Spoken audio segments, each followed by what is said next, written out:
Child labor being the employment of children under the age of 18 in a manner that restricts or prevents them from basic education and development is pervasive in every state of Nigeria. In 2006, the number of child workers was estimated to be about 15 million within the country. Between 2012 and 2019, 31% of female and 32% of male children in Nigeria were involved in child labor. Child labor has been a serious issue in the society. What could be the cause and how can it be prevented? Let's find out. Child labor is a way of using children, for free labor and, trying to use them without payment, which is actually wrong. Because indeed, a child is somebody that you are supposed to take care of. A child is somebody that you are supposed to protect. A child is somebody that you are supposed to educate up to a level whereby the person is individually responsible for himself. But when you put a child into labor, it means that you have taken away what he's supposed to contribute to the society. He's somebody that you have used, and at the end of the day, he is not productive anymore. And when he's not productive, what is he going to contribute to the society? Nothing. So why don't we try and educate these children to be responsible citizens of our country? And when they are responsible, you will see at the end of the day, they are able to take care of the country. They are able to be something that our country will be proud of. And when we are proud of them, we can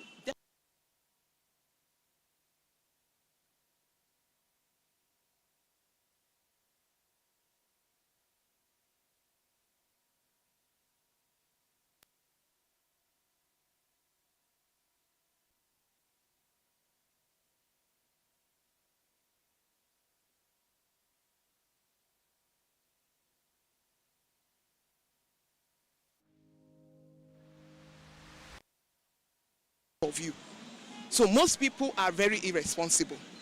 You bring up a child and then you now tell your child to go and be working, hawking to bring money back to you. No, that is irresponsibility.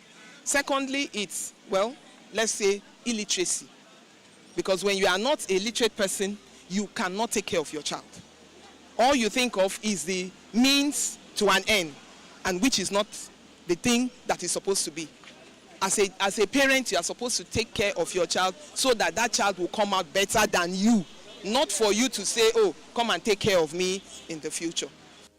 I do accept that some parents, maybe act of negligence, they don't take care of their ward and their children by living up to their responsibilities. And one of the responsibilities is sending their children to school, which should be a very important rule and one of the rules of the parents. So you see children being sending out of the school or staying away from school and be selling, and some of the children become breadwinners by selling to support the family. It's a very unfortunate situation. Additionally, some children work as porters and scavengers, laborers in heavy city traffic, sellers of illicit drugs and illegal goods, child prostitution, and a growing number of them engaged in begging. Some are even trained to go and rob and steal for tiger adult and guidance, among others. The consequences of child labor are severe and long-lasting. Children who are forced to work at a young age are denied the opportunity to receive education and develop the skills they need to succeed in life. They are also at greater risk of physical and emotional abuse. Early child prostitution, criminality and possession of criminal skills, increased general poverty and underdevelopment in society, as well as health problems caused by working in hazardous conditions. My business is about buns. We produce egg roll, we bring it out for sales. after production. I sell from afternoon till around 4 o'clock in the evening. Because we have to do production during the morning time till it is afternoon. My brothers sometimes, if during holidays, they also sell the buns as well. But anytime they think there is mid-term break, they also sell as well. But during school time, they do not sell. I'm the only one selling. What I have to say is that education is the best. Whatever you are doing, you should put education first because education is the light. So they have to, like, because of the economy, because the way things are, they have to merge education and maybe after going to school, they come back, they do some of their school homework before they come out for sales. Sometimes, mostly the men. They want to harass you, using some sexual innuendos on you, but you just have to apply sense and move away. Sometimes they abuse you emotionally. Sometimes I feel bad, though I take it as part of business. Take it as it is a challenge that you must always overcome, and it makes me to be stronger, emotionally strong. When I go to school and come back, I'll come and sell. I'll sell from 10 o'clock. I'm staying with my mom and my dad. My mom is the owner of this egg. My mom is doing egg business. Then my daddy is a tailor. I tell them they should sell or they should do anything so that they can go to school. First of all, as a mother, when you look at most often when you see the way these children are being treated out of school, especially for those that maybe are taken up for labor in homes and in maybe some job opportunities that they give to underaged. With the way they treat these children, you won't even be happy. I believe most of these parents should actually go to where they give their words to and observe what these children go to physically, emotionally. Then they would appreciate that maybe the incentives they get is not worth it. It's not worth it at all. Yes, appealing to the parents themselves.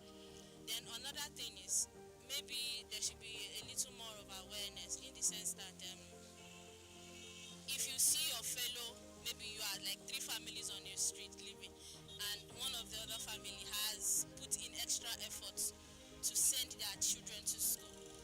The education they got now paid off.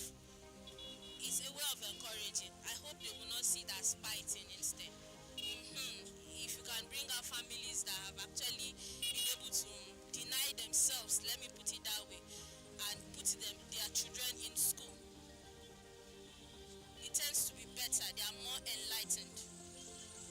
So if there could be a way, there could be interaction with all this, I believe, because there's nobody that would want to be relegated to the background.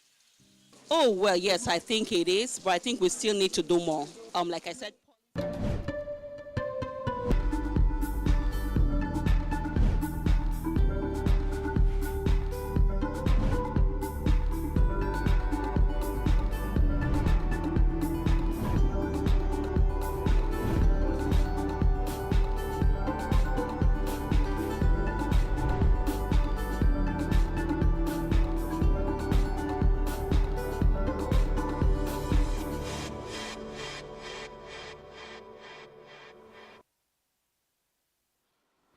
Thank God it's Friday. It's a beautiful, beautiful Friday morning.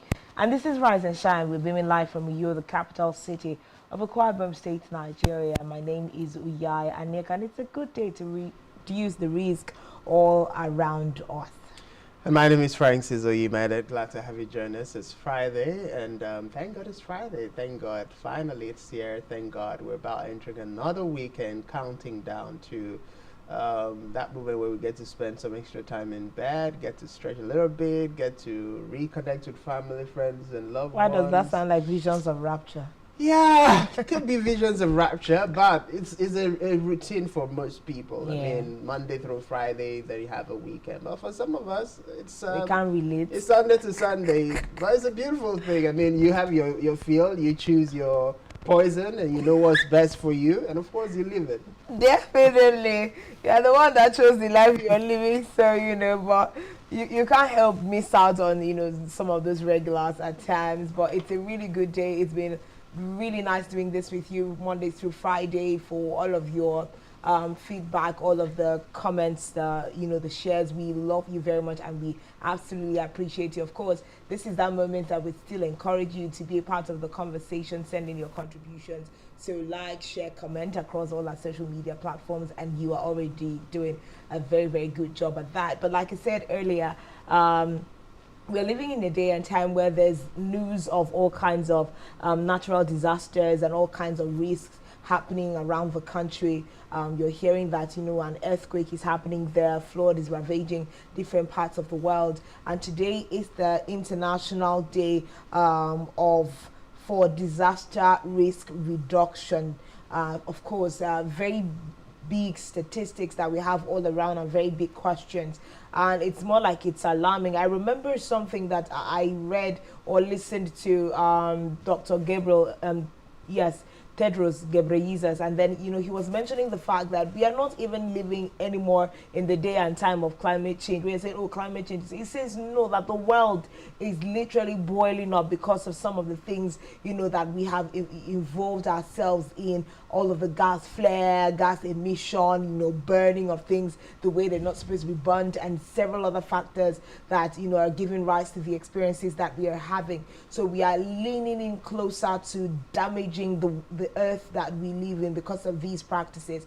Now, you know that, for instance, the COP20 meeting conference that is usually held, there's a lot more awareness and meetings and conferences being held to create awareness, set money aside, for we are moving towards green energy. Most nations of the world are trying to move away from fossil fuels and all of those things to see how we can normalize the earth that we are staying on. But then when we are talking about the International Day for Disaster Risk Reduction, what are we really looking at this year? We're looking at fighting inequality for a resilient future.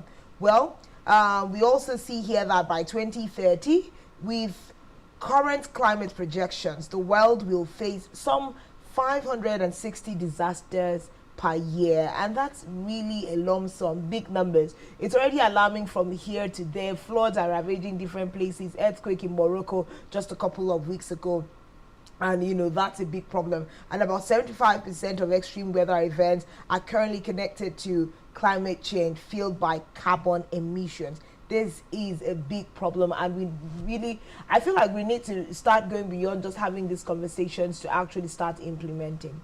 Well, it's a lot. It's a lot to ask when you look at the facts and the figures being rolled out. Example by let's say from 1970 through 2019, as reported by the UN, 91% of all that's from weather, climate, and water hazard occurred in developing countries like Nigeria and other countries of the world that falls into that category.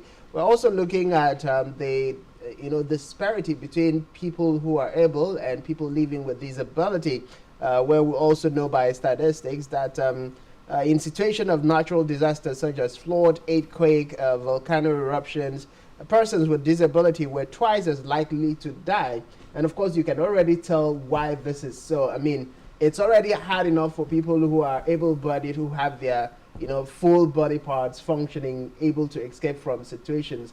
And then, of course, put that to maybe somebody who is crippled and on a wheelchair. When situations like this happen, everybody literally wants to run for their safety.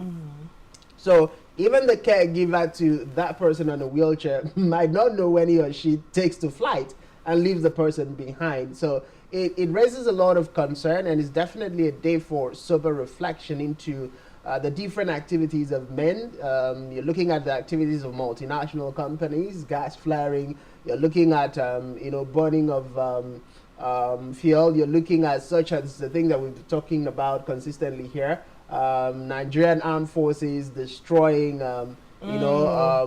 crude products ships, on ships. You're looking at the fact that we do not even have enough government preparedness for management of those risks. Look at, for instance, right now Nigeria is at the point where some of the disasters that the flood disaster that has already happened, the lives that it has claimed could have been prevented if we had taken proactive measures, learning from the disaster that happened in 2022.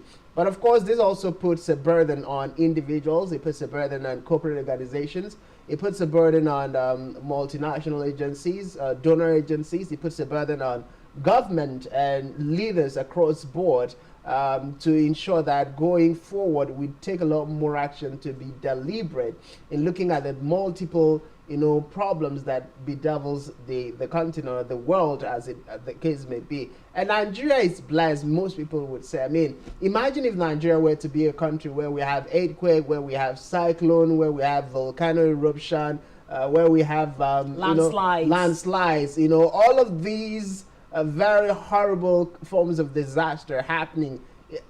Probably we might not have anybody here to call the place Nigeria again, because if we look at the different body language, we look at the alert level on the part of the government, risk management. Exactly. So it poses a lot of problems. But I think this year's International Risk Management Day or Risk Reduction Day is coming on a good time. Just recently we heard the minister talking about the rebranding of the Nigerian fire service to handle a whole lot more responsibilities and duties. How that is going to span out is something we just have to wait. But then the Nigerian civil service, the Nigerian fire service, is definitely one of the government agencies that is saddled with the responsibility to look into this situation. I think we just take a pause and listen to Tedros Ghebreyesus and his comment. Climate change is causing disasters that are both more frequent and more extreme. The recent floods in Pakistan killed about 1,500 people, but many more could die from disease in the coming weeks and months. Disasters expose the inequities in health systems, where vulnerable and marginalized populations suffer the most. WHO is working around the world to protect these communities, especially those facing humanitarian crisis, where they may be exposed to multiple threats at once. Even as we respond to disasters around the world, we must also work to prevent and prepare for them. That means building early warning systems in every country and engaging communities in understanding and managing the many different risks they face.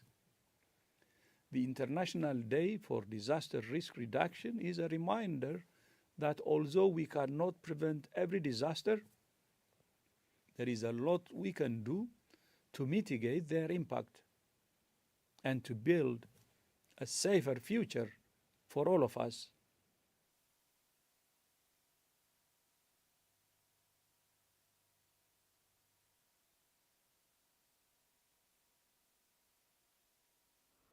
That the word for the day from Tedros Ghebreyesus, who is in charge of United Nations, WHO, all of those conversations that they have, and then just listening to him, you're hearing about how marginalization of certain societies increases the percentage that we have with regards to how risks are attended to, or how they even evolve in these different places, and that's a major concern.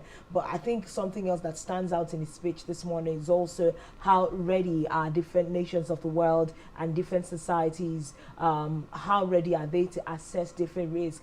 But I think it's also very pivotal and clear for us to understand, because you were citing an example with regards to the fact that Nigeria is not necessarily highly prone to a lot of natural disasters, and he's saying that we must know that not all natural disasters can be averted or even handled, but how well you can cushion the effect of those things when they happen. I think that is what is very important at this time. So having conversations to raise awareness in communities and societies and in the nations of the world will really help us, because like now in most parts of Nigeria, for instance, we are having alerts being sent out by the Meteorological Agency of Nigeria for areas that are flood prone. flooding is, part of natural disasters. It claims lives and properties. Now they're saying people living on the bank of River Benue that are affected by that water body, they have been encouraged to move upwards,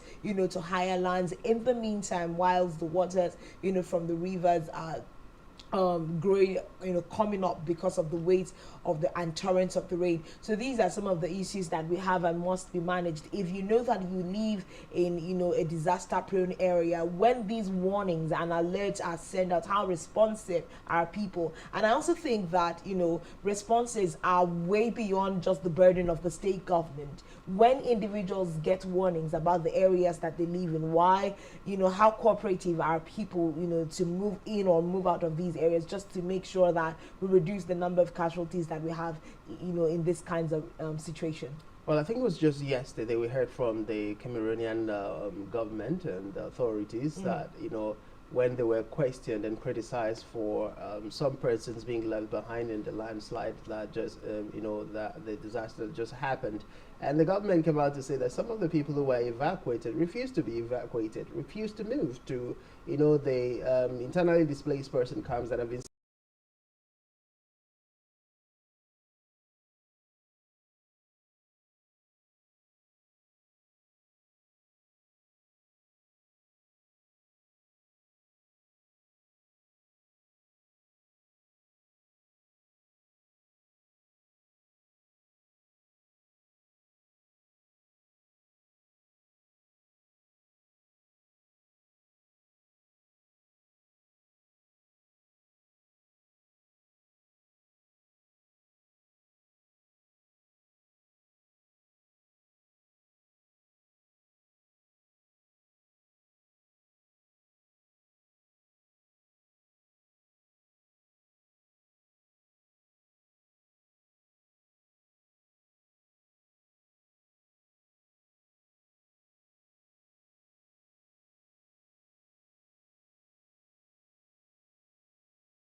some people where we saw across board the different political aspirants going to pay their condolences. But recently we heard that the contractor who was responsible for that building was arrested and tried and then sentenced for unfortunately was also a quack, who was not certified, who was not qualified to handle a building job. But of course, that goes back to due diligence on the part of individuals, due diligence on the part of government. If you're contracting a building out to an engineer or to a site supervisor, what are the, the background checks that you've conducted to be sure that this person is actually qualified to handle the job? And then we've seen a lot of, building collapse in Nigeria. We've seen a lot of, explosions in filling station. I think of recent years, in recent times, we've not really had much of those. There was one in Gamu yesterday in Lagos State. I think the truck was just driving and exploded in the middle of the road. And these like you're saying, are natural disasters, and that's a major problem. Well, all of those things just gives credence to lack of deliberate care on the part of individuals. Take, for instance, the tankers. How did you prepare? Did you check everything they're supposed to check in the truck before actually taking it into the road? Because these things don't just happen. Before, for those who drive, they'll tell you before a vehicle abandons you on the road, You know, it has already given you several warnings, and you just ignore the warnings. Today you say, oh, I'll fix it tomorrow. Tomorrow comes and say, I'll fix it next tomorrow. And then you keep postponing, you keep procrastinating until the entire situation gets out of hand, and the day the car decides to break down, you say, oh my God, we can never really trust machines. Now, is it the machines that we cannot trust, or it is human beings who have refused to understand that machines needs to be consistently serviced? So when you refuse to do the servicing, and eventually the machines, is worn out and could no longer manage itself, and then there's a breakdown, you now begin to, lament and complain back. So this International Risk Reduction Day is definitely a day for us to ponder on some of the things that we do individually, some of the things that we do collectively as a people, the things that we do that has further widened the gap of inequalities. We're also talking inequalities here. So it's not just about, people living with disabilities. You're also talking about the fact that the women folks and the male folk have always been that large lacuna where they're not giving their rights. Just, I think that was Monday, we had the International Day of the Girl Child Day, where we talked about the fact that it is time for us to put actions to the laws that we have. Because I guess Barrister Memete made it crystal clear that it's not about laws. We have enough laws in Nigeria, but it's about implementation. It's about the awareness. It's about taking the message to the nook and crannies of the country for us to be able to achieve what we actually have enshrined in the Constitution of the Federal Republic of Nigeria. So at this point in time, one would expect that, President Ahmed Bola Tinubu, Dr. Beta Edu, the Minister of, Humanitarian Affairs and Social Welfare, and other relevant government agencies will take a time out, ponder on their mandate and the responsibility they owe to Nigerians, and then look at proactive steps. I mean, 2023 is already going, and we know that as far as life is concerned, 2024 is next. What are the plans already set in motion to ensure that by the time Cameroon releases the water from its dam in 2024, we will not be facing the level of destruction of lives and properties that we're facing in Nigeria? What are the steps that are being taken to ensure that, okay, people who are in the flood-prone areas are relocated now that the floods are not, started coming, in preparations for next year? Are we still going to wait for next year to come? What are the preparations in terms of those who have already suffered to cushion the effects of the disaster that has already happened? Are we also going to wait till 2024 before some level of, relief material comes to these people? So all of these concerns are things that Nigerians hope the federal government of Ahmed Bola Tinubu and its relevant, government agencies and its leaders will take into consideration, both at the federal level and also at the state level. Well, it's the International Day for Disaster Risk Reduction. It is important for everybody to get on the conversation. It is important for you to read up, search for information as to how you can be a part of helping yourself and your community. Like we have rightly said, it goes beyond natural disasters. We are also looking at, cost of living crisis that is spreading across the world at the moment because of, inflation, wars in different parts of the world. It's impacting on global economies. So it's important that people begin to find out ways that, they can mitigate and cushion themselves. Also in a day where we are having stronger conversations around mental health and all of those things, these are ripple effects of things happening around us. So we also believe that individuals must become responsible for themselves whilst we are working in tandem with state governments and governments of different nations of the world to make sure that we can make this world more habitable for ourselves. So of course, spread the information, share a piece of information that is worthy for someone to learn one or two with regards to the climate. What are you burning in your environment that is as hazardous to the next person?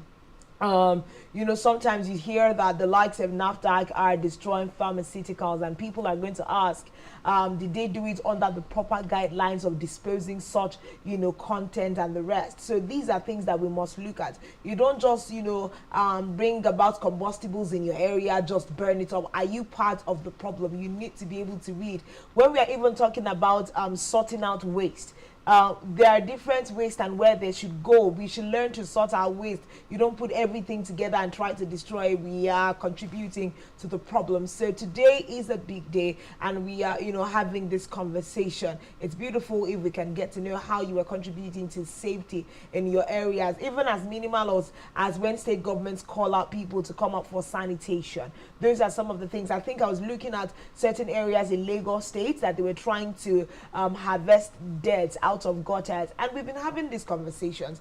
When you say that some areas are overflown by floods, what are the gutters there doing? Even if it will not, cater massively, like cut out, the flood. If these waters have their ways to run, it will help to a very large extent. But you see that we have filled our gutter ways with waste. So, everyone has a part to play. Individuals, governments, and the world at large. We must make sure that we still have a world to live in whilst we are here.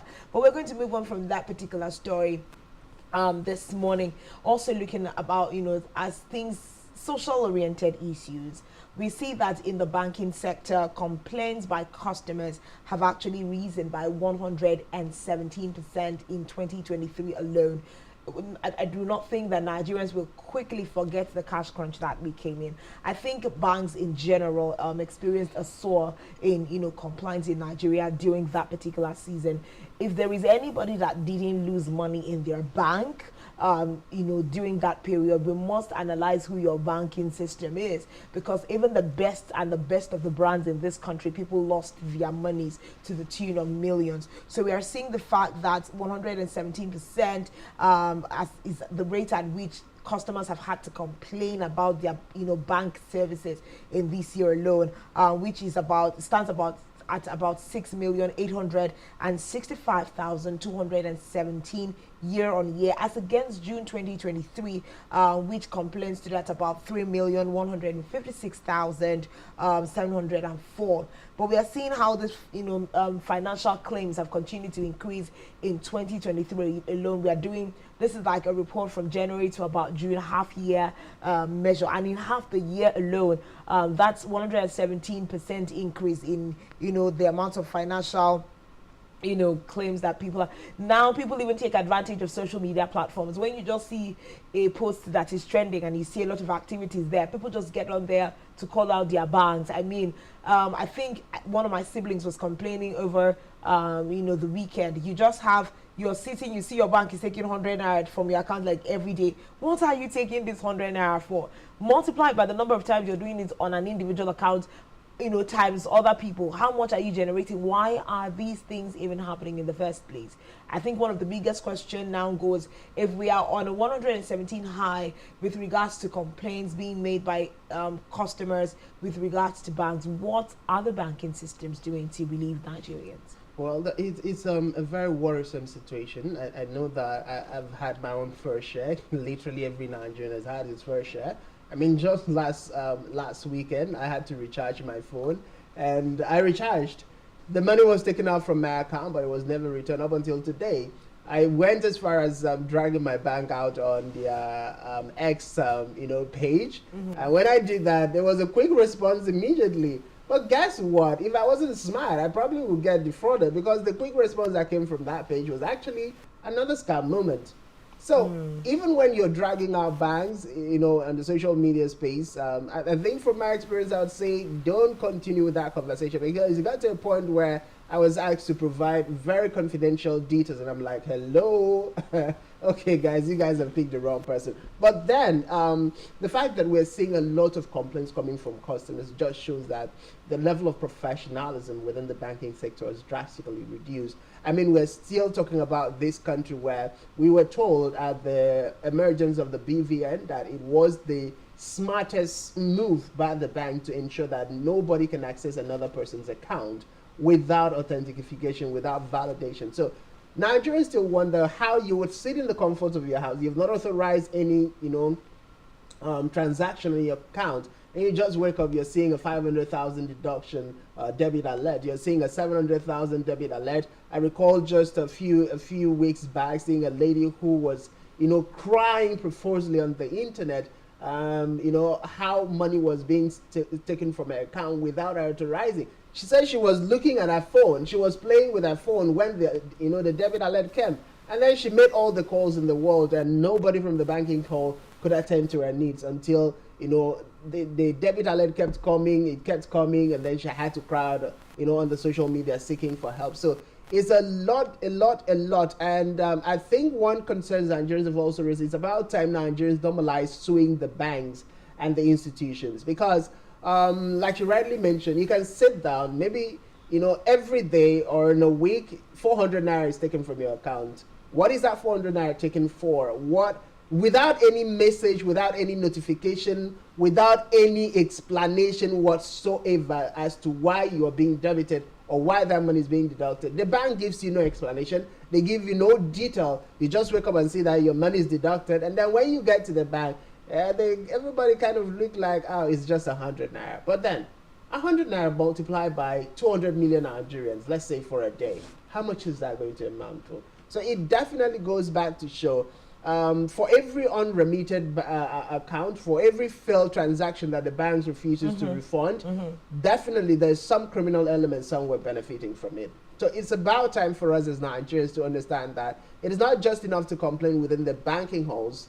We need to read up the laws and the provisions. I know that recently the CBN said 2 weeks is the maximum time for issues and complaints to be resolved. If you do that, you reach out to your banks, in 2 weeks it is not resolved, then you can reach out to the CBN. But Nigerians will also ask, how long is it going to take for the CBN to address the multitude of complaints that Nigerians are going to bring forward after 2 weeks? Because most banks seems they are literally just waiting for you to get tired of coming. I remember a narrative I shared here sometime, but especially during the cash crunch, of a friend, who had to go to the bank consistently for weeks. For a transaction he made, it was failed. The transaction didn't get to the person he wanted to credit. And then, of course, the money had left his account. Of course, since the money had left his account and didn't get there, it is not the bank of the receiver that should have the issue. He came, complained at his bank, and for weeks, nobody attended to him. Until he had to go mad, slap a bank officer before the manager came. And that issue that took almost months to resolve was resolved instantly, which means there is actually the possibility, the ability, and the things put in place for issues to be resolved as they come. But some people just choose to sit down, lazy in their jobs, suffer other people. You go today, say, go back, come tomorrow, come back next tomorrow, come back next week. And they keep posting, knowing that eventually you get tired. So we need to look into the banking system. We need to sensitize the banking system. Otherwise, we just might get to a point where Nigerians will take it out on the system. It already happened during the cash crunch. If it happens again, nobody's going to know how this is going to span out. It's very, very important that we have this conversation, because, and then when you look at individual banks and what percentage that they all stand in terms of the complaints that they're receiving in their banking halls and banking system, it will help know where the problem is. Just like Francis is saying, we are looking at also a case of the lack of transparency when you getting involved with other people's finances. Money doesn't come easy. People are doing lots of strenuous things to be able to earn a living. This is why you also hear that there are some people that don't subscribe to using banks. They rather just find other ways to save their monies instead of just going through all of this problem. I personally remember that when the cash crunch happened and I was losing a couple of thousands of naira in a certain bank, I just shut down using the bank, and I knew that I did not have the energy, neither did I have the time to go to the bank and complain. So the thousands of naira that I lost in that time, I never went to the bank, I never complained. I just knew that the money is lost. It's gone. Yes, it's gone, because in that moment it was people were literally sleeping in the banking halls trying. I just left it. So imagine the number of Nigerians that were in that same brain space that I am. Sometimes you think that, okay, maybe no, it's because it's 5,000 that you lost. You don't know that 5,000 is important to another person, and just multiply that by the number of thousands. But yet there's still people that just felt, I can't do this with this banking system. And then some people are losing to the tunes of millions when you keep seeing debit alert. What are you debiting us for? So it's more like you said, let's understand what our rights are as customers to banking, banking systems, and let us also understand if we see unscrupulous activities happening in the bank. Because when you say, what's that thing, ATM management, this, and you'll say, what is the problem? And now we are looking at the fact that the monies that people have lost and complained so far, it's standing at about 8.38 billion naira. 8.38 billion naira. Nigerians have lost 8.38 billion naira in transactions in the first half of the year alone. You got to tell us where you kept the money. So beyond having these kinds of reports and information out there, we also must see how the Central Bank of Nigeria will liaise with these banks to make sure that these issues are resolved. 8.3 billion naira, it's a lot of money circulating in the system, in the space, and we cannot find where these monies are. So what is the Central Bank of Nigeria willing to do? Well, we see the managing director of Financial Institutions Training Center, Chizo Mazie, also saying that the japa trend in the country is part of the reasons for poor services from banks. I remember that during the cash crunch, that was one of the the conversations we had. The fact that tech people within the banking systems were leaving the country for greener pastures in other parts of the world, and that was affecting the hands that we had on deck. So it's more like quacks. Oh, can you press 1 or 2 on the computer? You can. Okay, please come and fill in this slot. So I think that just like he's saying, the Japa syndrome also had an impact. So but then we also have to look at quick trainings for people that we find as substitute. There's just a whole lot that we need to find. I'm seeing you just shake your head, and I wonder what the problem is. I beg to differ with that stuff. You can't say it's because of lack of competent hands or because of Japa syndrome. I mean, one of the sectors that spends so much money in training personnel is the banking sector. The banking sector. I know that from where I came from to SpectrumTv, one of my colleagues that we share the same office space got employed in a bank. She had no banking experience. She had no training. She didn't study banking and finance. She had to be, put through from the very 3 first months level, or thereabouts in some banks, before she took over the job. So this is not a sector that you come out and make excuse that is Japa syndrome or you don't have enough, competent hands. That is why you are training people. I know that in the last 2 years, I've had, some younger people who look up to me, going out to Lagos, going to Abuja, going out to Port Harcourt, and they are seeking out career path in the banking sector. This is not the field they studied, but they're taking in as intern, being given the training, pass through the processes before actually given the job. I remember the last conversation I had with one of them was that at the end of the, the last examination that it was taken, that was conducted, she couldn't make it through it. But then there were persons who make it through, which means there are a whole lot of processes put in place, rigorous processes, painstakingly put in place by the banking sectors before people are given the responsibility. So I beg to differ when the CBN is trying to make excuses for the unprofessional standard, the unethical practices within the banking sector. Let's just call a spade a spade. But don't you think don't you think that cross-carpeting between different fields of studies now is part of this? I mean, you do not have a backgrounder. It's easy to train someone who's had a first degree in communications to do better at their skills than bringing a computer science, for instance, bringing a microbiologist and trying to teach them how finance work and how finance technology works. So it's more like, yes, they train these people, but at this rate, is this training even sufficient for them to be able to render these services? We also see, I think something else that's a matter of concern. The president of Bank Customers Association, Dr. Uju Obuka, said knowledge gap in the financial sector is also a problem. So we're looking at knowledge gap on the part of customers. We're looking at knowledge gap, still the same thing you're talking about, on the part of people rendering these services. When we are having industry cross-carpeting, it's going to take a while before people catch up. But what we are saying this morning is that catch-up, that gap in the communication, in the knowledge gap rather, is causing us a lot of harm. Over 8.3 plus billion naira lost in complaints alone in the first half of the year in the country, in an economy that is biting for everyone, is more than worrisome. The Central Bank of Nigeria and all affiliates bank must do better by customers. Let's not go back to the stone age of finding other ways to save our monies. But let's move on from that particular story. France's UK universities are seeking to establish campuses and universities in Nigeria with the I don't know why you are smiling.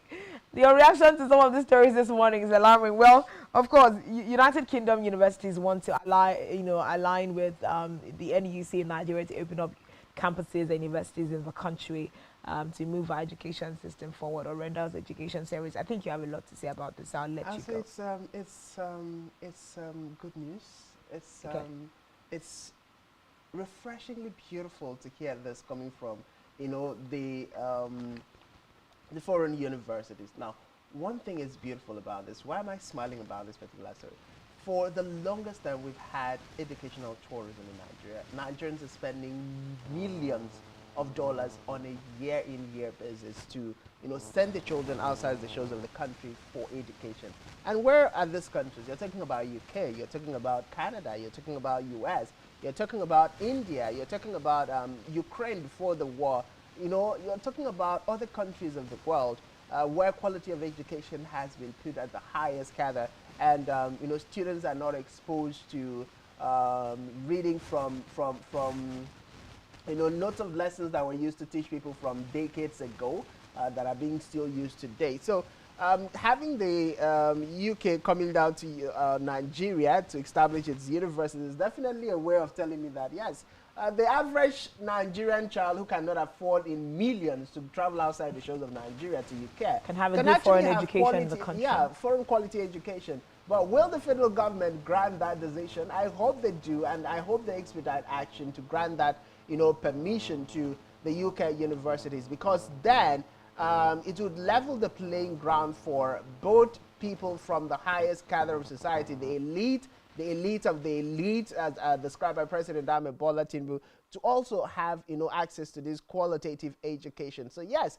but then another interesting twist I like to think of would be that, okay, with the coming of the UK universities and the standard of education, I think the Nigerian educational system would be challenged to step up in terms of quality, to be challenged in terms of the curriculum, to be challenged in terms of services being provided for students in the tertiary education or tertiary institutions across the country. So these, either ways, however you look at it, is a good development, is a good strength, and we do hope, personally, I do hope that they see the light of the day and in the quickest possible time.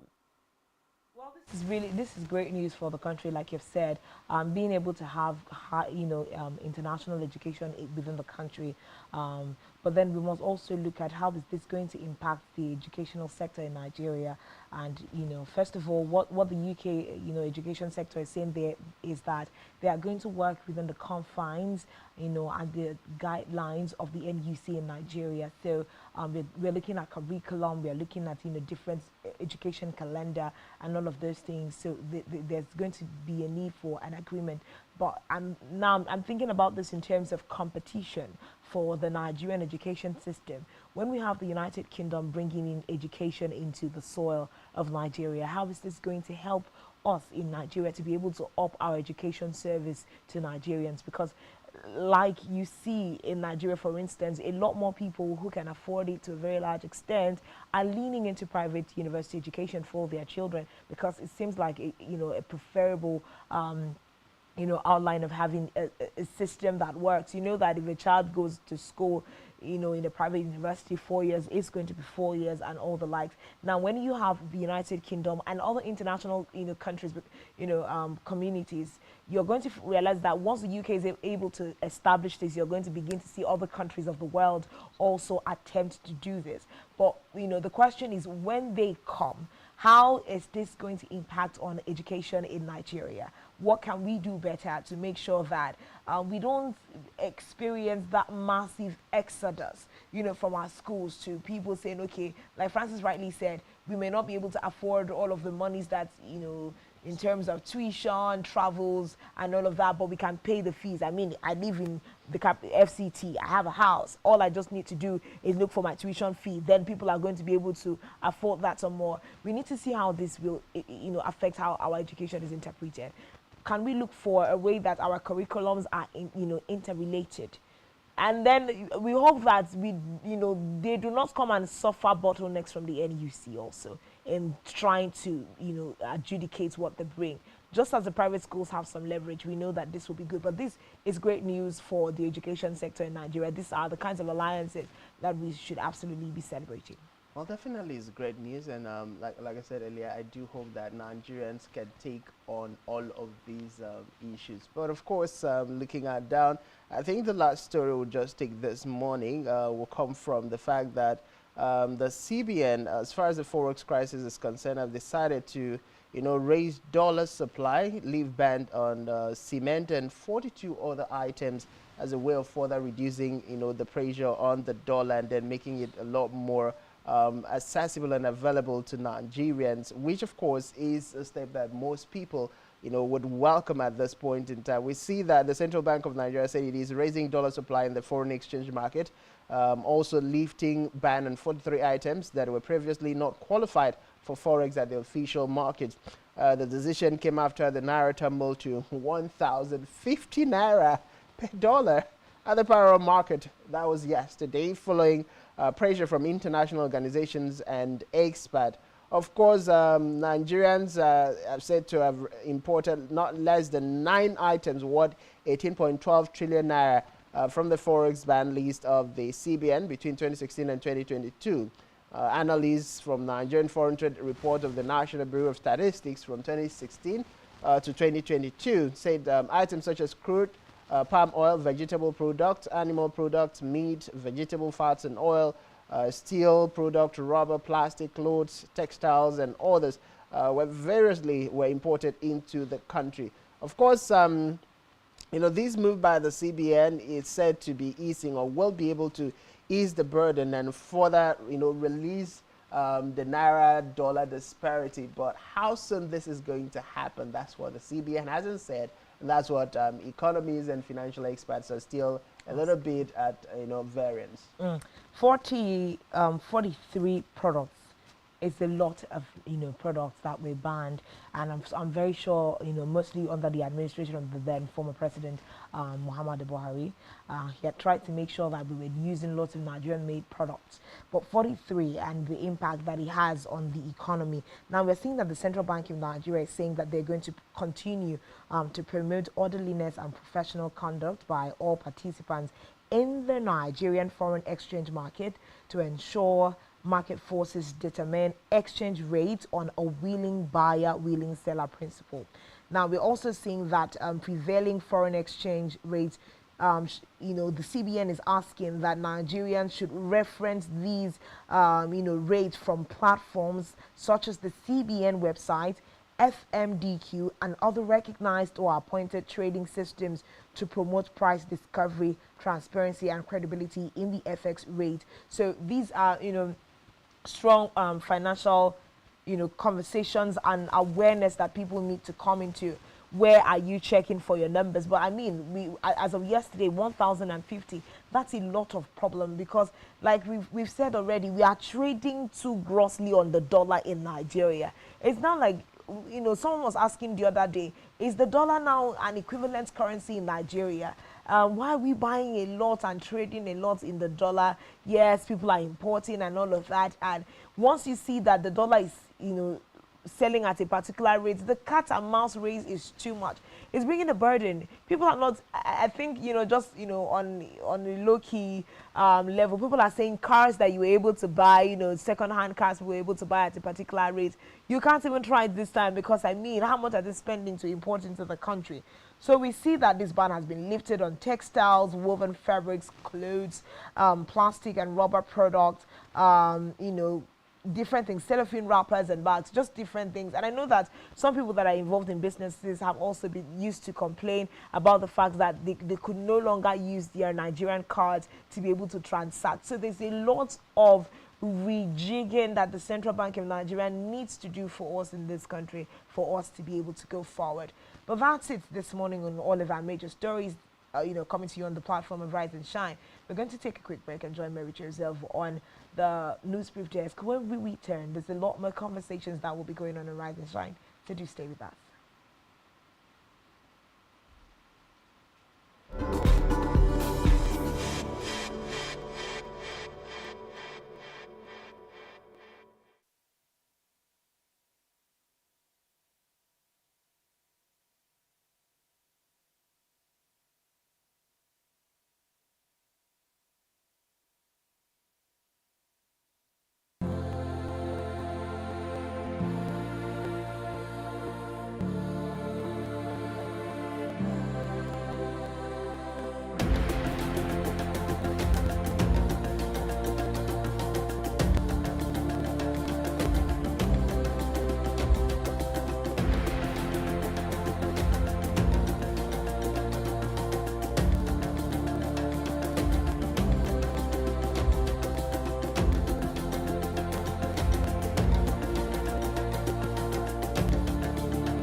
Every society is premised on the quality of relationships forged by its inhabitants. The health of these relationships determines how well people, relationships, organizations thrive and how long they stick together. Join Uyai Anyekan on Connect every Wednesday from 6 p.m. to 6:30 p.m. and on Sunday 2:30 to 3 p.m. on channel 421 on Star Times to catch all the conversations, interviews, real stories on how to navigate relationships and family life in the 21st century. Real people, real faces, real stories. Connect live on Spectrum Television.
State and Government, Secretary General, delegates.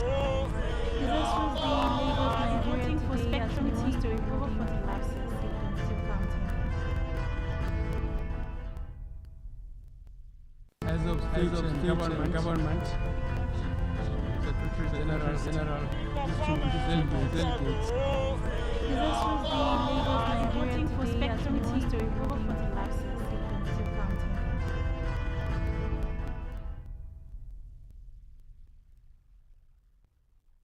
A very good morning to you and welcome to your morning news brief on Spectrum, live from Uyo. I am Mary Joseph. We begin the news brief from the judiciary, where President Bola Tinubu has asked the Supreme Court to discountenance his Chicago State University academic records attached by the presidential candidate of the People's Democratic Party, Atiku Abubakar, to his election petition appeal, saying it is alien to the judicial proceedings in the country. The president, in his response to a Atiku appeal filed Saturday by his lawmakers, led by Wole Onipekun, SAN, held that the claim that his credentials contained discrepancies was merely cooked up by the PDP standard bearer in the February presidential election. On saving the Naira, the Central Bank of Nigeria has said it is rising dollar supply in the foreign exchange market. This is as the Apex Bank has lifted the ban on 43 items that were previously not qualified for forex at the official market. The decision came after Naira tumbled to 1,050 Naira per dollar at the parallel market on Thursday, following pressures from the international organizations and experts. Recall that despite unifying exchange rates, the CBN had in June said that the status quo remained on the 43 non-exchangeable items banned from the forex markets introduced under the former governor Godwin Emefiele. Meanwhile, the complaints of the customers to 5 banks rose by 117% to 6,865,217 years on year at the June 2023 from 3,156,604 complaints as of the same period in 2022. Reports say financial claims arising from the various complaints in the review period stood by 326.11 billion naira, up by 289% compared with 83.78 billion naira paid in claims in June 2022. This is according to the reviewed lenders report obtained from the Nigerian Exchange Limited, include United Bank for Africa, Fidelity Bank, Access Holdings, Zenith Bank PLC, and Guarantee Trust Holding Company. Back here, a bill for a law to provide for the management of funds occurring to the Akwa Ibom State House of Assembly formed the consolidated revenue of Akwa Ibom State to ensure accountability, transparency, effective and efficient utilization of the funds and related matters has been read the third time by the Akwa Ibom State House of Assembly and passed into law for assent by the governor of the state, Pastor Umo Eno, leading the debate during second reading of the bill, which was given accelerated hearing. The sponsor of the bill, Otobon Bob, outlined the general principles of the bill and its imports. 2 other bills were read for the first time, including a bill for a law to amend the Akwa Ibom State Agricultural Loan Law, Cap 11, by increasing the amount that may be granted as loans to farmers, corporate bodies, and cooperative societies, and for related matters. We head straight to Africa now, where the international observers have praised Liberia for the peaceful conduct of its presidential and parliamentary elections held on Tuesday. 20 candidates contested the presidential race, including incumbent George Weah and his main rival, Joseph Boakai. The Community of West African States and the African Union congratulated both the government and the Election Commission for their organization of the polls. And finally, in sports, Nigeria will begin their quest for a 4th African Cup of Nations title in 2024 against tournament host Ivory Coast alongside Equatorial Guinea and Guinea-Bissau. The draw, which was conducted at the colorful ceremony inside the brand new Parc des Expositions in Abidjan, Ivory Coast, was hosted by global music star Akon.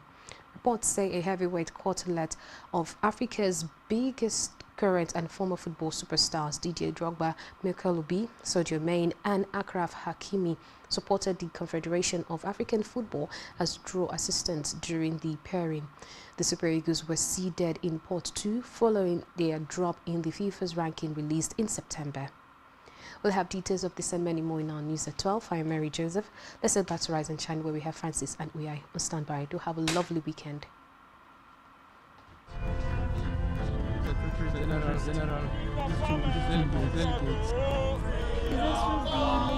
Voting for Spectrum TV to recover for the lapses taken to counting.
Every day marks a day of significance. That in view of the apology tendered by this former minister who had earlier been cleared by this August Assembly, as we face critical issues, developments and events which shape our social and political landscape here in Nigeria and beyond.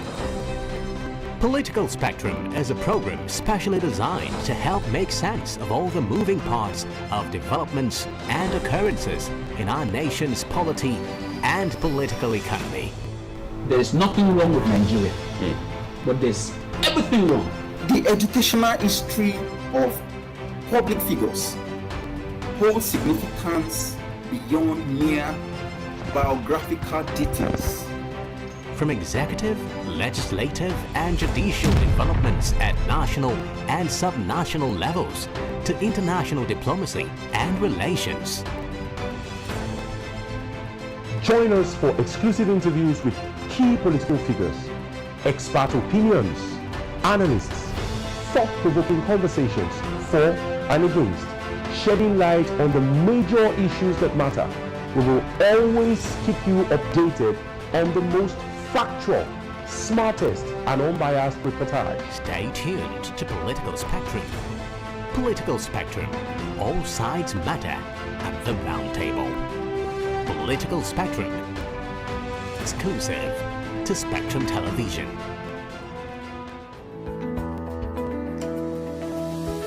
Business exists only to meet the needs of the people.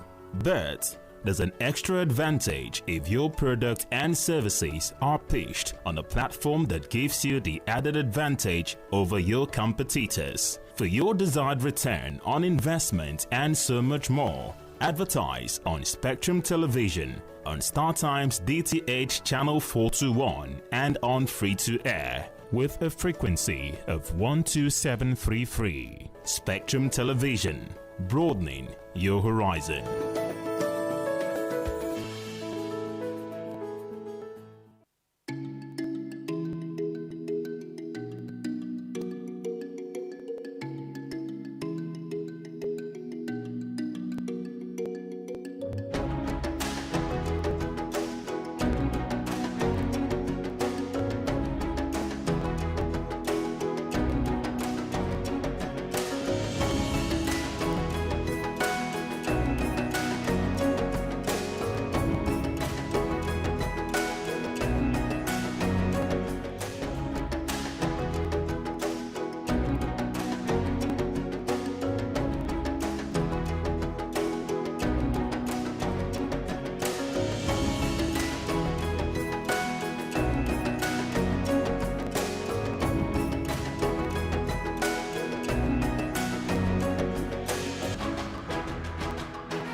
Welcome back. If you're just joining us, this is Rise and Shine, and we're beaming live from Uyo, the capital city of Akwa Ibom State, Nigeria.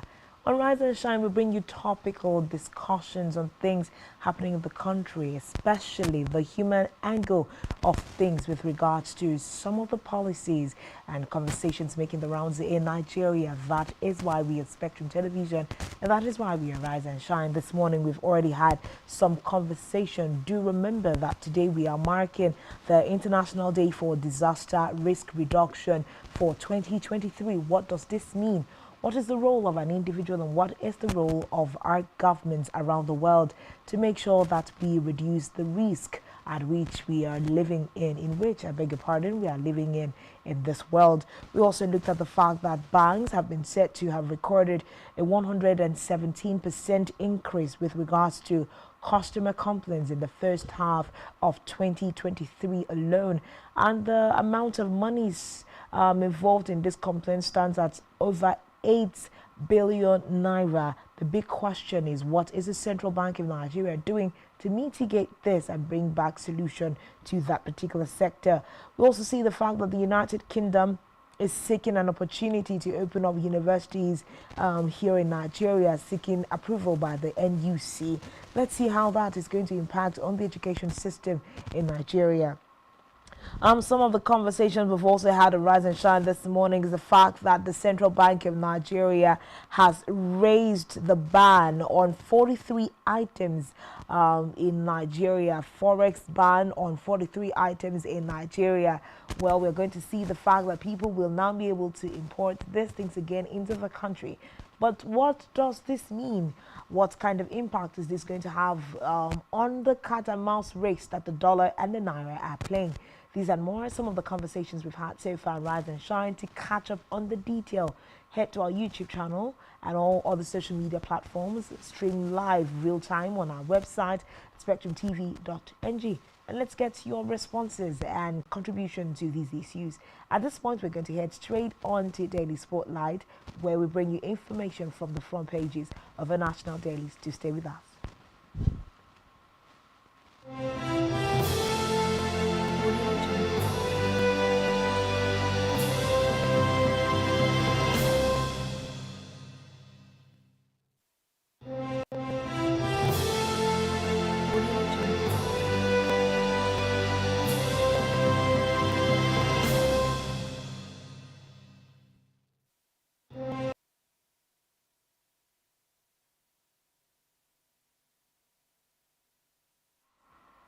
Well, on our national dailies today, we're starting out with the Vanguard newspaper. On the front page of Vanguard, the kicker there says Tiku cooked up allegations against me. Tinubu tells Supreme Court.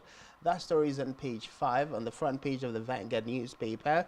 And the writer there says petition was mere blockbuster with thrilling suspense, hide and seek.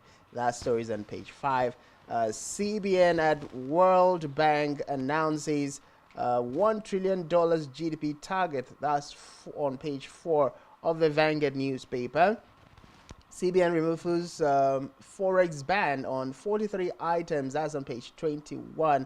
Reps invite Minister Diaspora Commission over alleged maltreatment of Nigerians in Ethiopia. That story is on page 9. Of course, infrastructure revamp key to our economic policies. That's according to the Vice President. The story is on page 8. Those are the major stories you find on the front page of the Vanguard newspaper this morning. Moving on from the Vanguard, let's look at the Nation newspaper this morning. Big story: Atiku's appeal lacks facts. Tinubu tells Supreme Court. He claims on my Chicago University credentials cooked up, says President. Also see here, PSC promotes 5,718 police officers. Abuad raises pay by 35%. We also see here, work begins on 260 federal roads nationwide. Projects to cost 217 billion naira. David Umahi right there putting in the work. We also see here, Olukoyede gets nod as EFCC chairman. why he was picked. You would want to find the details of that story on page 28 of the Nation newspaper. We also have here Africa's debt relief call legitimate, says IMF MD. Page 8 is where you have details. 2 die, 4 injured in Oshun church building collapse. Page 26, very sad story there. Of course, we also see here how CBN's lifting of restrictions on 43 items will affect the economy.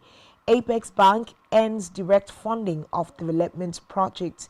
This is the story you really want to find the details. Let's see how lifting that restriction is going to affect the economy. Well, another story here says why FEC has not reconvened.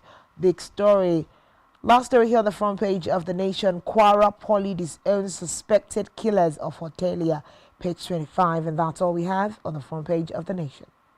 Well, next up this morning, we are heading straight to the front page of the Punch newspaper. And on the front page of Punch this morning, we see the kicker that says Forex crisis. CBN raises dollar supply, leaves ban on cement, 42 items. That story is on page 2 of the Punch newspaper. We'll also see the rider there. 8-year Forex ban and rise. 42 orders removed. CBN insists on single FX rate. Private sector manufacturers held federal government. Codasa plans more Forex policy reviews. That story again is still on page 2 of the Punch newspaper. Still on the front page of Punch, diesel laden tanker crashed on Lagos highway, traps burst. That story is on page 4 and 5 of the Punch newspaper. Still on the front page of Punch this morning, Police Service Commission promotes 12 commissioners, 5,706 police personnel. That story is on page 8. And of course, Atiku's evidence from Chicago, irrelevant. Tinubu tells Supreme Court, page 25 has the story. Complete AA care gas pipelines 2024. Federal government orders contractors. Of course, Israeli Hamas, US, UK, India evacuate citizens. That's his 2,700. That's on page 28. Those are the major stories on the front page of the Punch newspaper this morning. Moving on from the Punch, let's head straight now to Daily Trust newspaper. Big story there, of course. Still looking at Tinubu story. Tinubu bridges law on Olukoyede's appointment as EFCC chair. Says experts, no law violated, says presidency. Okay. That's a big story. You want to find the details on page 4 of the Daily Trust. We also see here that 2024 Hajj, NACON gives intending pilgrims 3 weeks to deposit 4.5 million naira. Well, mixed reactions as CBN lifts FX ban on rice, cement, toothpicks, and 40 others. But then that's also a big concern. When you see that they have lifted the ban on the likes of cement, and the BUA was just trying the other day to price slash to 3,500. What are the kinds of impact that these things are going to have? Of course, these are conversations that we're going to have with experts and see how this is going to affect the economy in the overall. Well, we also see on the front page of the Daily Trust, ICPC begins tracking a 500 billion naira constituency project. Tinubu asks Supreme Court to dismiss Atiku's appeal. Troops uncover bodies in IPOB's enclaves. 270 universities seek licenses as federal government opens space for foreign institutions. Many fear dead, trapped in 3 tankers fire accident in Lagos. Very, very sad story there.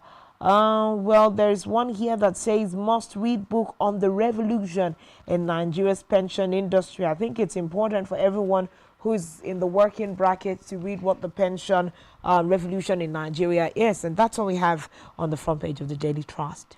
Well, very last paper this morning is the front page of the Daily Times newspaper. And the kicker that says Tinubu replies Atiku in Supreme Court silent on Chicago certificate. Rider says PDP candidates appeal neither has legs nor wings. Dramatic proceedings expected. Apex Court yet to fix date. Of course, That story is on the front page of the Daily Times newspaper. Still on the front page of Daily Times, FX, mixed reaction trolls CBN's readmission of 43 items after 8 years. Of course, you still see on the front page of the Daily Times this morning, governor renders hundreds homeless allegedly for Chinese sponsor. Of course, a foreigner boasted that nothing will happen, says lawyer. Those are the major stories you find on the front page of Daily Times this morning, and that's the much we can take on Daily Spotlight. But a lot of, on the front pages of a paper this morning, one of the stories that is being a recurrent one happens to be that Atiku versus President Ahmed Bola Tinubu's case at the Supreme Court and the comment coming from the presidency. Of course, this story was expected to, take the last or the biggest space in the national dailies today. I mean, we're talking about the President of the Federal Republic of Nigeria and one of the longest presidential candidate contestants in the history of Nigeria, Atiku Abubakar. Yeah, these are really strong stories this morning, making the rounds on the national dailies. A lot of issues. I think that one of the strongest conversations also is the fact that the President Bola Ahmed Tinubu is really trying hard to rebuff, the way that Atiku Abubakar, presidential candidate of the People's Democratic Party, has decided to go in his appeal in the Supreme Court. I mean, there's been his lawyer saying that, all of those things will not count in the Supreme Court. There's been all kinds of back and forth. And, you know how the political climate also works. There's also been a new conversation and, attempted dig-ups about name change and credential-related issues also on Atiku Abubakar's part. But at this point, it's just majorly an issue where Nigerians are keeping their fingers crossed to see how this is going to be. But you need details of some of the stories, so feel free to pick up any of these national dailies and let's get the details. Let's know what's happening around the country. That's the march we are going to take and just looking at the front pages of our national dailies. Let's take a quick break. When we return, we'll be joined with our guest in the interview segment. And let's look at some really topical conversation this morning. Don't go away. When we return, Rise and Shine continues.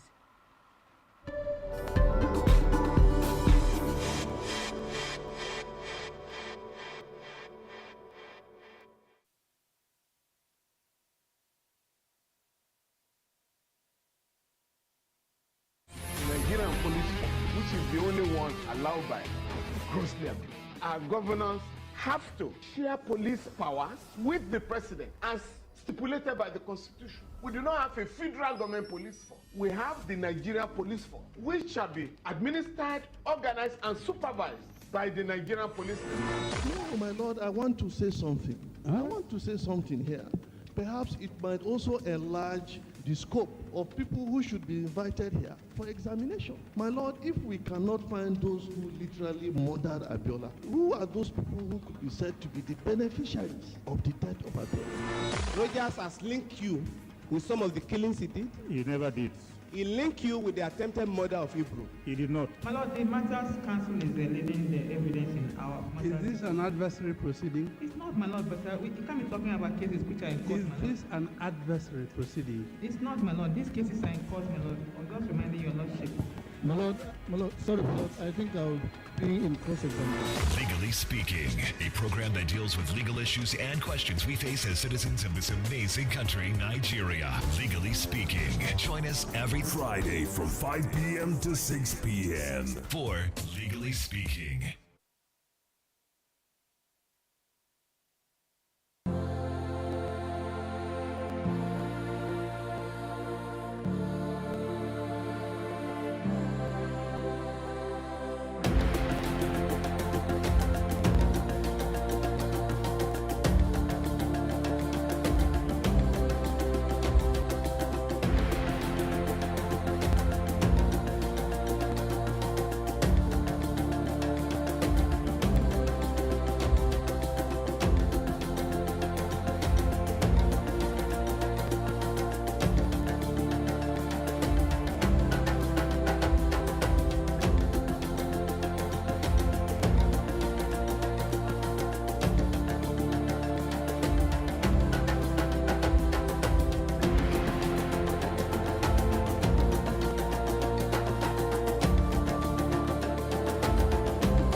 Every society is premised on the quality of relationships forged by its inhabitants. The health of these relationships determines how well people, relationships, organizations thrive and how long they stick together.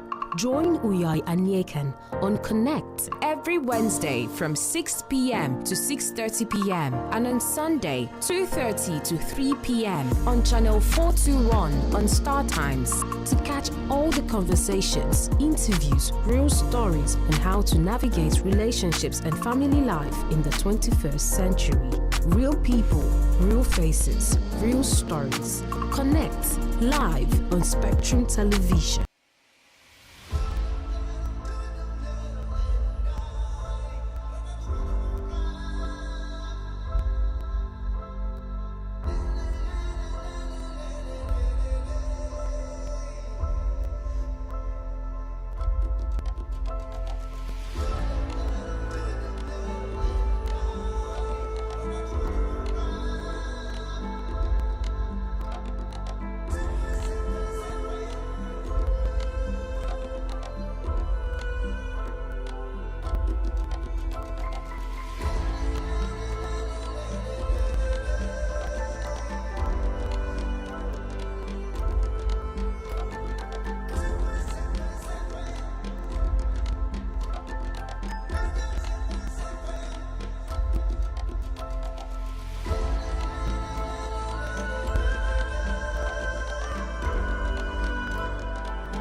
Every day marks a day of significance. That in view of the apology tendered by this former minister who had earlier been cleared by this August Assembly, as we face critical issues, developments and events which shape our social and political landscape here in Nigeria and beyond.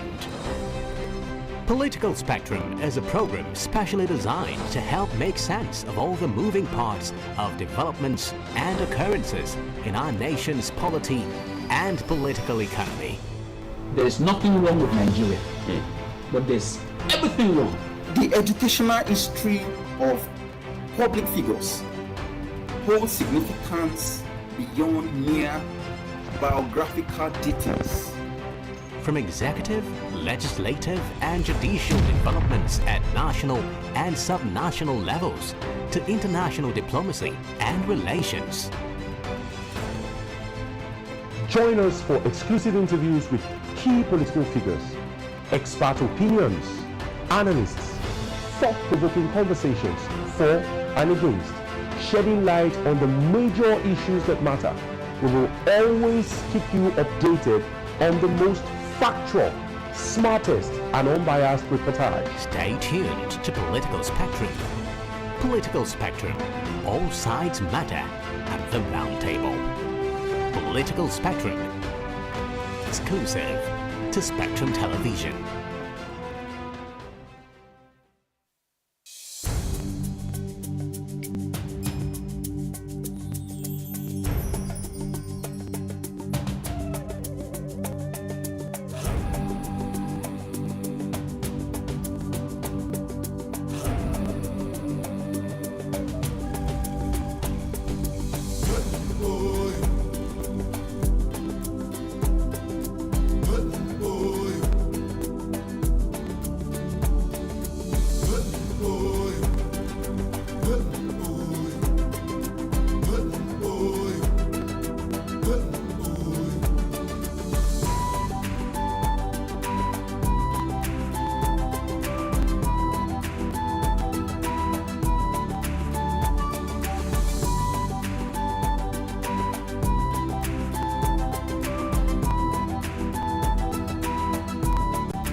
Welcome back and thanks for still being there. This is Rise and Shine. And of course, we're beaming live from the youth capital city of the Akwa State, Nigeria. Like we said, we're going to be having some very topical conversations as we're still having conversations around marking the International Day of Risk Reduction the world over. What is the part that Nigeria is playing? Like we had said earlier, the Minister for Interior, Olubunmi Tunji-Ojo, had recently said that the Federal Fire and Rescue Service in Nigeria is going to be rebranded to make sure that they come up with new skill set and are readily available to help also reduce fire risks in the country. We have joining us this morning the PRO of Akwa Ibom State Fire Service, Emmanuel Udofia. Good morning and thanks for joining us. Good morning. Thank you so much. It's good to be here. Thank you so much. Of course, we are having risk reduction conversations this morning, but you are a fire person first of all, and we know that fire disasters are things that we predominantly see in most nations of the world, at least not so much in Nigeria, thankfully. I think we're just establishing the fact this morning that Nigeria is blessed with a lot of reduced attendance, natural disasters and the likes. But I'd first of all ask, in your line of duty, what is it like with regards to risk reduction? Thank you very much. Just like you said, today we are celebrating the International Risk Management Day, as the case may be. The role of fire service can never be underestimated because when you talk about risk management, fire service is really at the forefront and must be really recognized as a department, as an agency that goes about doing that.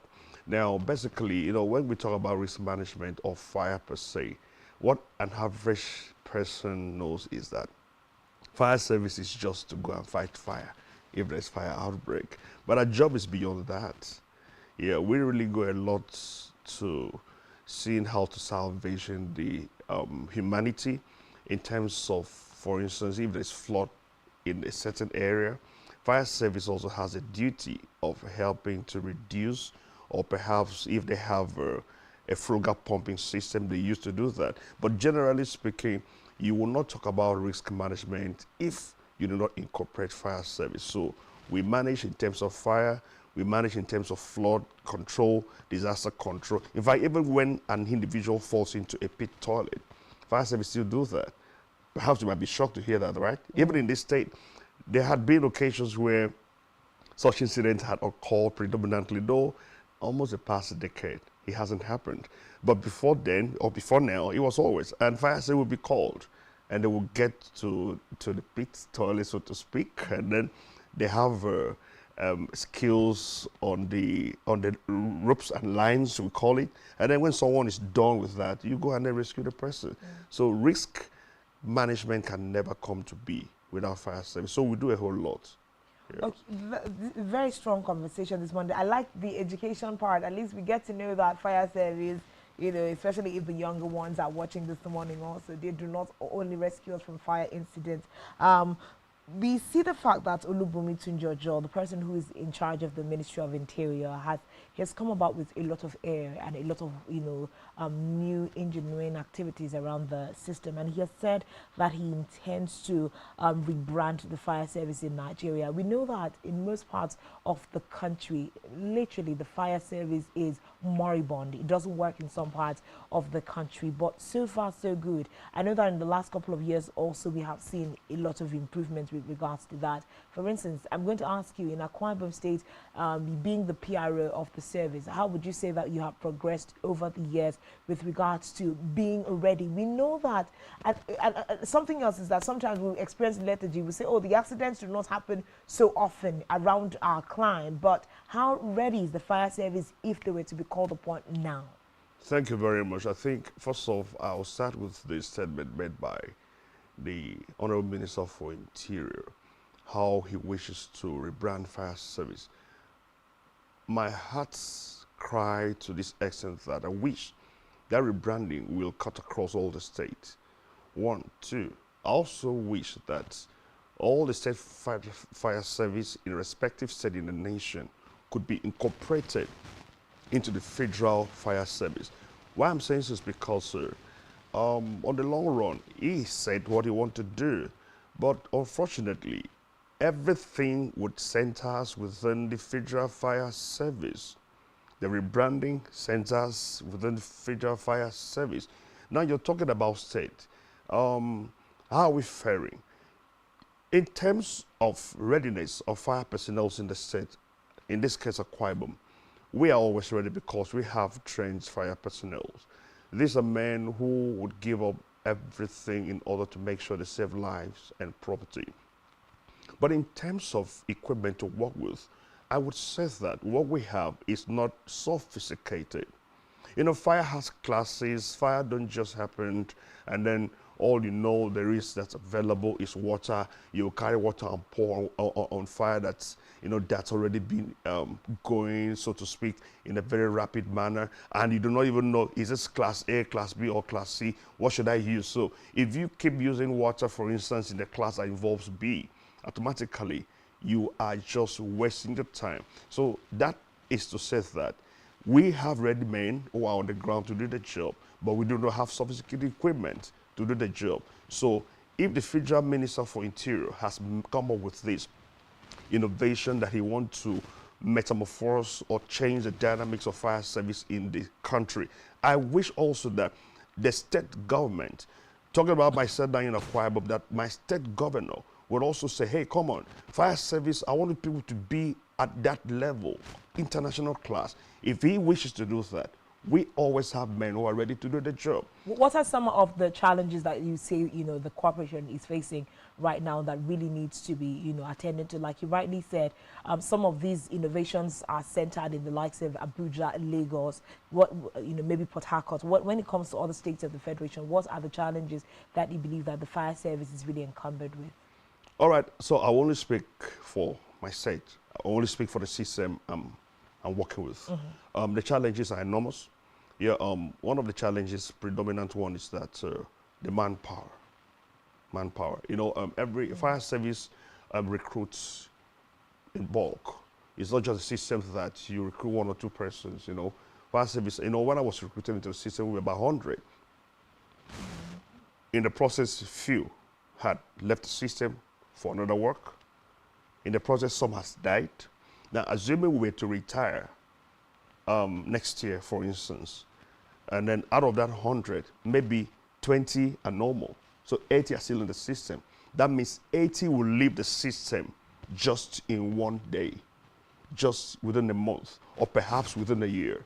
So imagine that all that number will leave the system, and then there's no more recruitment to replace those hands that are left. Automatically, the place will be handicapped. That's one. Then two, talking about equipment, like I said earlier on, we are really utilizing what we have, but we wish we can have something better to help us doing the job. We don't have sophisticated equipment. You know, the other time I drew attention of an individual to a 21-story building some time ago. I said, listen, if there's fire outbreak at the topmost floor of the building, we do not have fire service in the state that can match that building. Ask me how. How? Because we do not have functional high-risers machine. If it happens at the topmost floor, you can't use extended ladder. It doesn't work. But you can use what we call a high-risers machine that can shoot you from where you are and give a distance where you can charge your hose and use to tackle the fire. So these are the things we need. And then also motivation. People give their best when they are motivated. Talk about hazard allowance. Me, on several occasions, I can tell how many times I've been caught into carbon monoxide. And then what I'm spitting out is dark in nature. And that's hazardous to health. So you ask me, what is if an average fireman going home with, in quotes, hazard allowance? You'll be shocked. So if these things are in place, I tell you and I bet you, fire service will be at its optimum. But in as much as these things we are really expecting aren't there, really firemen are still giving their best. So I give it to them anytime, any moment. State fire service personnel are the best. Service-oriented. I'm telling you. We know that, you know, usually the world over fire service, you know, personnel are usually really humanitarian in their approach to the work. So we are looking at the fact that there is an employment lacuna where we see the fire service involved. And then we are having, really high numbers with regards to unemployment in the country.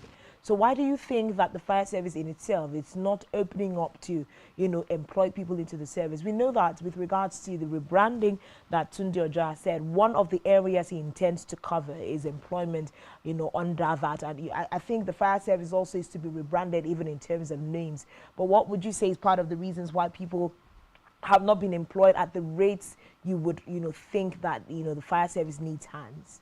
I think that's not totally about the fire service as a department. It's about the government. Now, government over the years has always asked us, what's your need? What do you want us to do for you? And then over time, I'm sure, and I'm certain that recruitment and employment has been the recurrent need of the system. So it's now left for the government to see the need for recruiting personnel to fill in the gap that some of the retired men has left behind. So that's not totally left for the fire service as a department. So it's about the government seeing the need to employ men and train them to man the system and deliver effectively, as it were. So one of the things that, Tunde Oja said, the fire service is going to be rebranded as the Federal Fire and Rescue Service. Like you had said earlier, it covers a myriad of activities. Yeah. And of course, you'll be expected to collect information, assess risk in various areas, and protect the health and safety of workers. We're looking at how your vehicles will not be jeopardized in any kind of way, and also to develop a robust, implementable, and adequately driven fire and rescue national framework.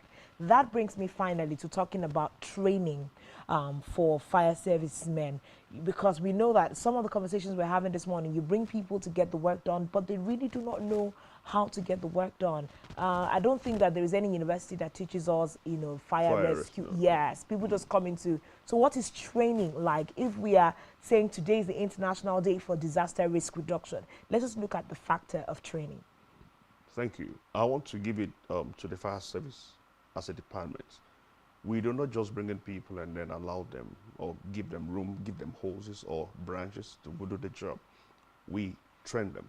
Like about some couple of months ago, we had cadets, some professionals in their respective fields, especially engineering, who were incorporated into fire services. So they've been with us for some couple of months, and then they were trained. They had the knowledge, or some of them were civil engineers, some of them were mechanical engineers, but never had knowledge about fire service. So they were put on the training, and they were graduated. They were certified, and today they're working. They're on the field to work. So fire service do not underestimate the power of training. We train personnel, so if you're not trained, you won't know what to do. So talking about rescue, just like the minister, honorable minister has said, fire service and rescue, we've always been at the rescue services. So fire service do not, in my state that I'm aware of, that I'm working with, we do not bring in people without training. We're not bringing people without training. Okay, so just before we round up this interview this morning, I'd like for you to give us your last words with regards to risk reduction. What are those go-tos that everyone needs to know if you're in a fire situation? Do you have toll-free numbers that people call if there's issues? What exactly are what's the first aid of risk with regards to fire service in the country? Thank you. My parting shot is first. If there's any fire incident around your neighborhood or within your home, raise an alarm. Many people will always try their best to see how to remedy the situation. And while the process of doing that, the fire is still escalating. Fire do not wait for anybody. So raise an alarm so that it will not just get to the extent that it becomes unbearable. And then number two, please, if you want to manage risk in your home, turn off your electrical appliances when you leave your home. There are so many fire incidences we attend to. And then the question would be, what happened? This person would say, oh, my freezer was left without this, my air conditioner, So we tell people, turn off your electrical appliances. And then also, do not allow your children to be playing with naked flame. This age, some of our young folks are very curious. They want to experiment what daddy or mom is doing at the kitchen. Do not allow them to play with mastic or lighter where there's a cylinder, and you do not keep your cylinder right in your kitchen. You can keep it away from the kitchen. So if you are able to do some of these little things, sincerely speaking, fire will be reduced. You know, we are almost heading to the dry season. Yes, please. So you want to stay safe, make sure you do the needful. And then about the toll-free number, Yes. I'm going to give it to you after now so that it could be run on the scroll bar so that everybody will have an idea and perhaps use it whenever there's an incident. That would absolutely help, because I was going to ask you, when you say we should raise an alarm, Yeah. where are we raising this alarm to? But I hope that when we call those toll-free numbers, the responses are also very swift. Very swift. Because we have a problem of swiftness in some of Very our swift. agencies. Do you know why the swiftness is always a bit delayed, so to speak? Okay. Now, like I said earlier on, many people, when there's an incident, they would try within their power. Now, their mind is shut on what to do. It happens to an average person. So before now, they realize that there's fire service. Maybe 45 minutes had already gone. So now calling fire service a minute after, or perhaps an hour after. So in their mind, they expect the fire service could have been there, whereas we never knew about it. So that's one of the reasons why fire service are delaying in responding to an incident. And sometimes it could be traffic, because the road is not just us that apply the road. So this soft can mitigate our response time. Really great responses this morning. We've been speaking to the PRO of Akwa Ibom State Fire Service.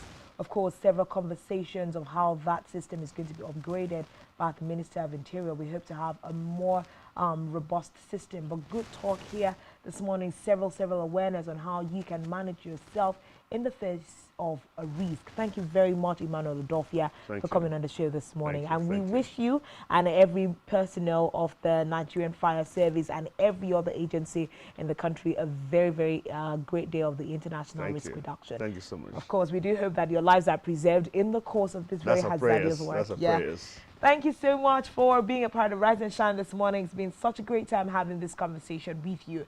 You know that what you listen to repeatedly is what sticks. This has been an awareness kind of Friday morning. You would want to go back to the conversation.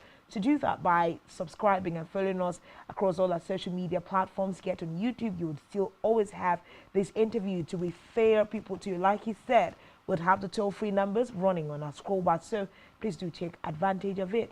Until we return to your screens again next week for Rise and Shine Daily. My name is Uyai Anyeka. Thank you for making Rise and Shine worth it. Let's see you again next week. Enjoy the rest of your weekend. Bye-bye.